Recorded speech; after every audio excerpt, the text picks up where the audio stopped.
आप देख रहे हैं news network channel Jameel Shah के साथ। Subscribe my channel, like and share. Dhulia शहर की मशहूर AIT उर्दू स्कूल के संदर्भ में मुजफ्फर सैयद की अध्यक्षता में एक पत्रकार परिषद का आयोजन किया गया।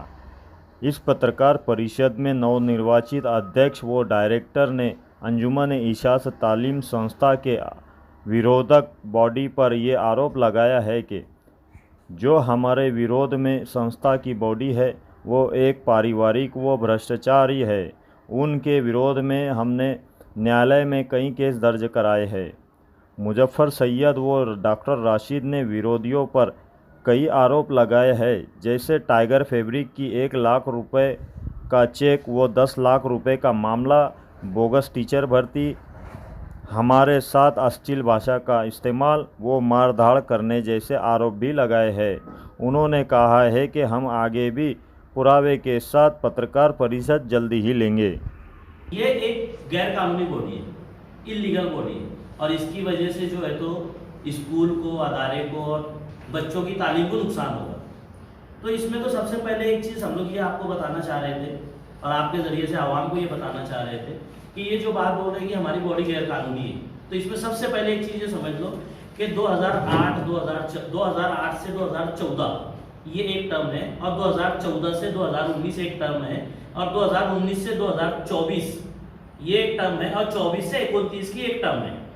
2008 के बाद 2014 में जब नई टर्म बनना चाहिए था, उस वक्त में जो है तो जो डाले गई बॉडी उसके ऊपर स्टे आ गया, और वो स्टे हम लोगों की वजह से नहीं आया, वो स्टे कानूनी जो मैटर्स थे उसकी वजह से आया।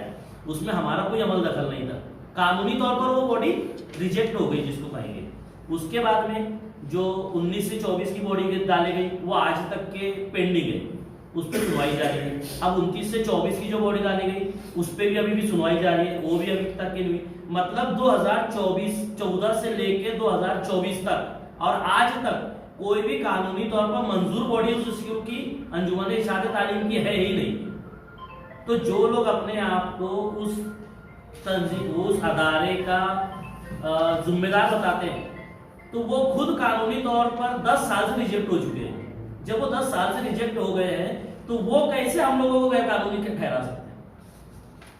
वो कैसे, जब वो खुद गैर कानूनी है? वो तो हम लोगों तो आज तक रिजेक्ट भी नहीं किया गया, उनको तो कानूनी तौर पर चैरिटी कमीशन ने रिजेक्ट कर दिया।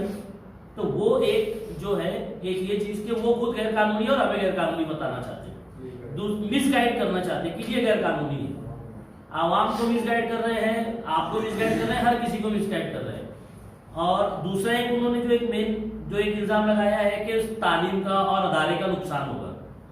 तो सबसे पहले तो एक बात ये समझ लीजिए कि जो अदारा है, इस अदारे में ये जो लोग हैं जो इस वक्त वहां पर काबिज है, जो अतिक्रमण करके बैठे हुए हैं, कौम की बरादरी की जो एक मिल्कियत है उसके ऊपर जो लोग अतिक्रमण करके बैठे हुए हैं ना, वो लोग ये जो इल्जाम लगा रहे हैं कि तालीमी नुकसान होगा, तो तालीमी नुकसान सबसे बड़ा क्या है कि तालीम का मेयार गिर जाना।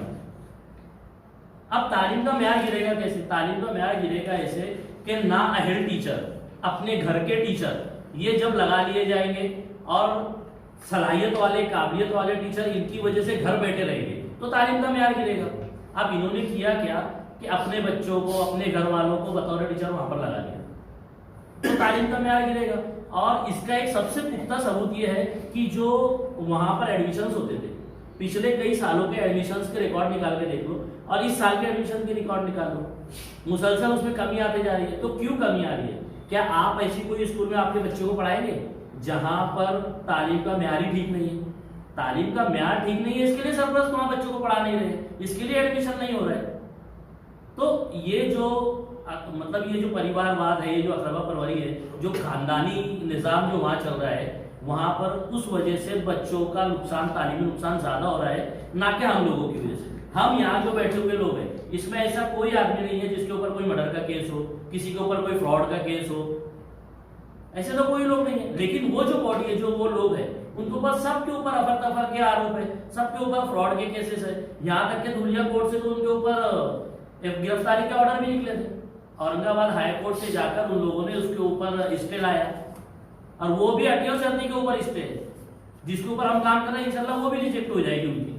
और भी बहुत सारे कागजात हैं जिनको हम यहाँ पर पेश नहीं कर सकते, क्योंकि कानूनी मामला है, कोर्ट में जो मामला है उसको अगर आज ओपन किए तो केस पर उसके असर आ सकते हैं। लेकिन उसके लिए आगे भी हम आप लोगों को तकलीफ देंगे, तब वो चीजें हमारे ऊपर आ जाएगी, तब बताएंगे। अब उसके बाद में एक सबसे अहम चीज ये आती कि ये जो हम पर इल्जाम लगाते हैं कि ये अदारा एक अंसारी बरादरी का अदारा है और इसका ये लोग नुकसान कर रहे हैं।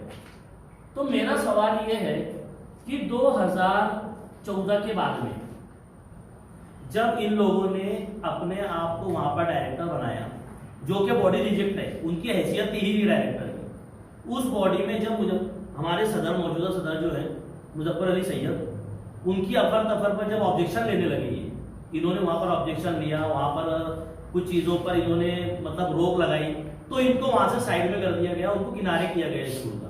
और वो किनारे इसलिए किया गया कि उनको पूरी स्कूल को, पूरे अदारे को एक खानदानी अदारा बनाना, पूरी साजिश के तहत किया गया। और उसके बाद 2014 से उन्होंने उस काम को अंजाम भी दिया। उसकी पूरी डिटेल हमने आपको यहाँ पर दी हुई है। उसमें एक अगर आप देखेंगे तो उसमें जो उनके डायरेक्टर है, अभी जो उनकी जनरल बॉडी है उसके अंदर शकील शाहीन और उनका लड़का फैसल, ये 2 डायरेक्टर, इनके जरिए जनरल बॉडी में तकरीबन 20 से 22 लोग, अंदाजन 20 से 22 लोग उसके अंदर सिर्फ उनके घर के। उसके बाद में डायरेक्टर में उन्हीं के घर के डायरेक्टर बॉडी में 4 लोग हैं, स्टाफ में, टीचर में 4 लोग हैं।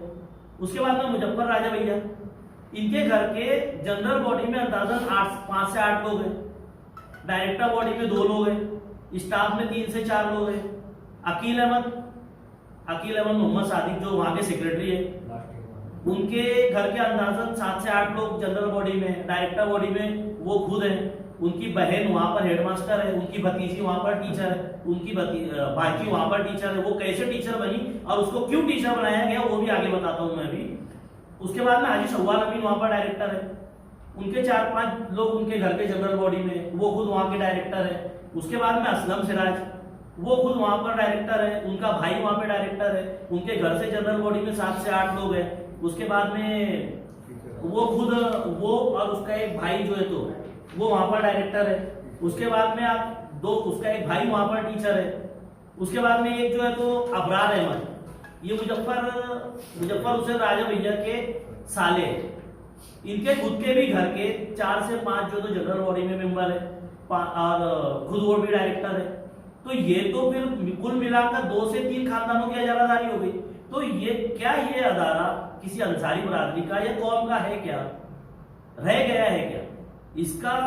इसका मुआवजा तो खुद अवाम को करना चाहिए, या आप लोगों को अवाम तक पहुंचाना चाहिए कि ये अदारा है क्या।